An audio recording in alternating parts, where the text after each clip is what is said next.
Sveiki! Šiame įraše parodysiu, kaip JASP programoje atlikti aprašomąją statistiką ir pasitikrinti duomenų normalumą.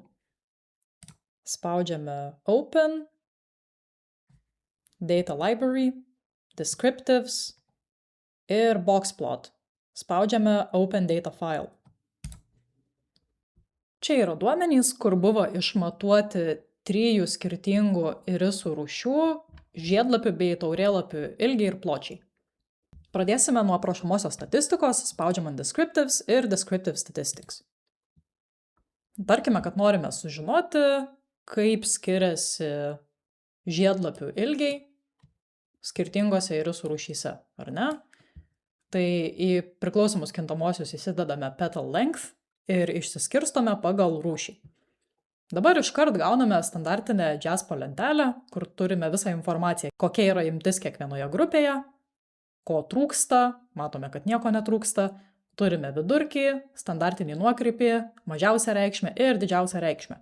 Jeigu spausime ant statistics kortelės, žemiau galime pasirinkti daugiau variantų, tarkime, galime sužinoti modą, medianą, jeigu mums to reikia.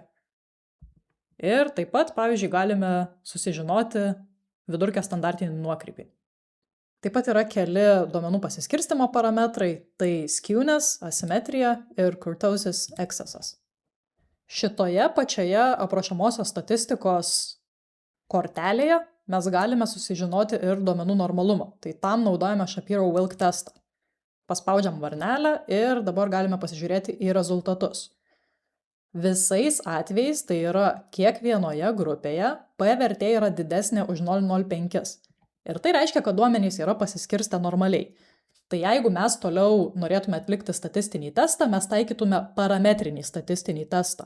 Jeigu bent viena iš šių grupių turėtų P vertę mažesnę už 0,05, tai reikštų, kad duomenys nėra pasiskirstę normaliai. Ir tokiu atveju mes taikytume neparametrinį testą. Daugiau apie tai kalbu kitose savo įrašuose. Taip pat duomenų pasiskirstimą galime ir vizualizuoti. Tai spaudžiame ant Basic Plots ir pasižymėm varnelę prie Distribution Plots. Čia bus histogramos. Ir pavažiavus žemyn turime 3 histogramas kiekvienai irisų rūšiai.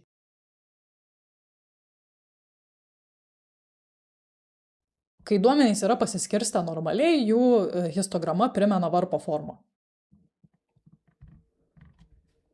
Dar vienas būdas vizualiai pasitikrinti duomenų normalumą yra QQ diagramos. Pasižymim varnelę. Na ir matome QQ diagramas. Tai siekiamybė yra, kad visi šie taškiukai būtų išsidėstę kuo arčiau raudonos įstrižainės.